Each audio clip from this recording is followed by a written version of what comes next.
Hej och välkommen till Felix recenserar och det är dags för avsnitt 18 av Ronny och Julia.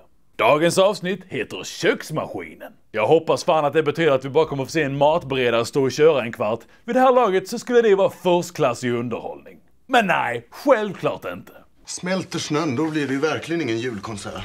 Detta ska ju vara ett av de stora hindren i storyn som huvudkaraktärerna måste ta sig över. Och när deras största utmaning är att sitta och vänta och se hur vädret blir i en månad, då är det rätt så jävla illa.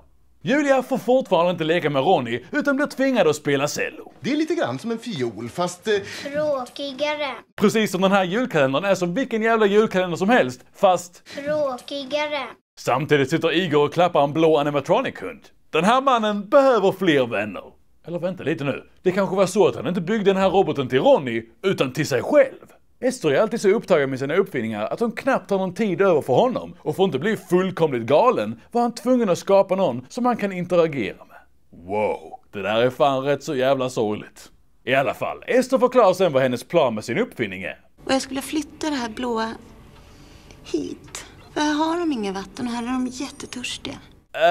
Ett par saker här. Vattenbrist är ett problem på ställen där mycket folk samsas om lite och ofta smutsigt vatten. Det är inte ett stort problem mitt ute i Saharaöknen, för där bor knappt en jävel. Och om man nu vill rädda människor från törst, kanske det inte är en bra idé att försöka få dem att dricka havsvatten eftersom det är så salt att det snarare torkar ut kroppen. Alltså, vad fan tänkte hon här? Jag kan förklara. Sen kommer Ronny ner och kan ni gissa vad han ska fråga? Jag får gå ut och leka med Julia.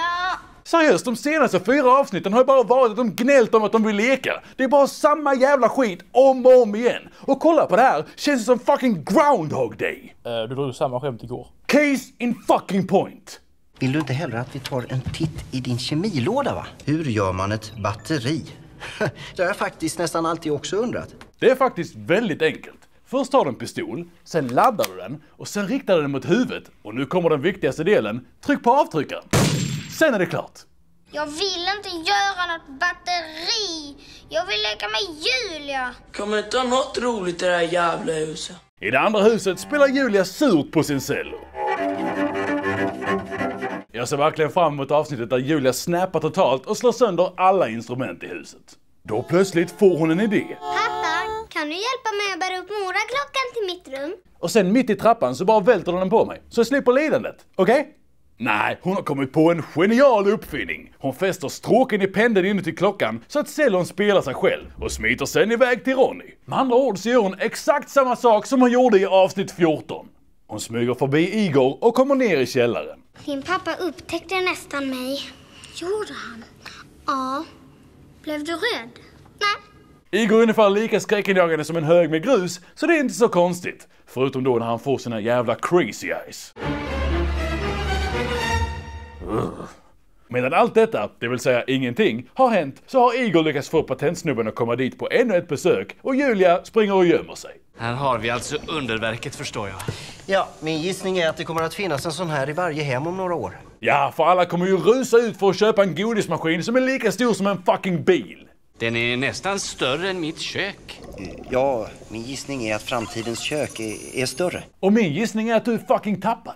De demonstrerar maskinen för patentsnubben och han är mäkta imponerad. Oj! Ja. Oj, oj, oj. 4 oj av 5 möjliga. Ja, det är ändå ett rätt bra betyg. Oj, oj, oj, oj. Oj, oj, oj, Esther, det här patentet kommer att göra dig rik. Alltså, den här uppfinningen ska komprimera vatten till kristaller. Den ska få öknen och blomma, de törstiga ska inte törsta mer. Snälla någon, hur korkad får en genial vetenskapsman bli? Hon har en fucking kassako stående i källaren, tar patent på det, säljer till något godisföretag och lever på royalties från det för alltid. Så kan du finansiera hur jävla många vetenskapsprojekt du vill. Av jordens yta så består 2/3 av vatten. Och ändå så är det mänsklighetens största problem att så många människor just saknar Vatten! Att Newton sitter där med sin banan och ser så jävla nöjd ut är typ det bästa som hänt i det här avsnittet. Vatten! Esther börjar sen, 18 fucking avsnitt in i serien, förklara sin plan i lite mer detalj. Vilket snabbt visar sig vara ett stort misstag. det här. Det är 100 stora simbassänger med vatten. Det här är Vänern, Sveriges största sjö. Hon tror alltså att genom att komprimera vatten till en mindre yta så blir det mycket enklare att frakta det till fattiga länder och då slipper så många dö av törst. Det finns ett litet gigantiskt problem med det här dock. Om hon lyckas komprimera ner så mycket vatten som får plats i Vänern till det här klotet så kommer det ju fortfarande väga lika mycket som allt vatten i hela Vänern. Det om något gör det ju svårare att frakta det. Alltså bra tänkt din fucking doofus. Patentsnubben ignorerar henne dock totalt och sticker därifrån igen. Ska jag verkligen slösa tid på en läsk- och godismaskin? Säg att du ska fortsätta göra vatten i bättre och geléhjärtan. Du ska fortsätta göra vatten. Det är bättre än geléhjärtan. Det där skulle föreställa att han sa det tveksamt och utan inlevelse. Jag märkte fan ingen skillnad. Sen är avsnittet slut. Vi ses imorgon med ett nytt avsnitt och då kommer ni bland annat få se Ester köra gäster med gester med Mäster Bläster under stora protester. Missa inte det!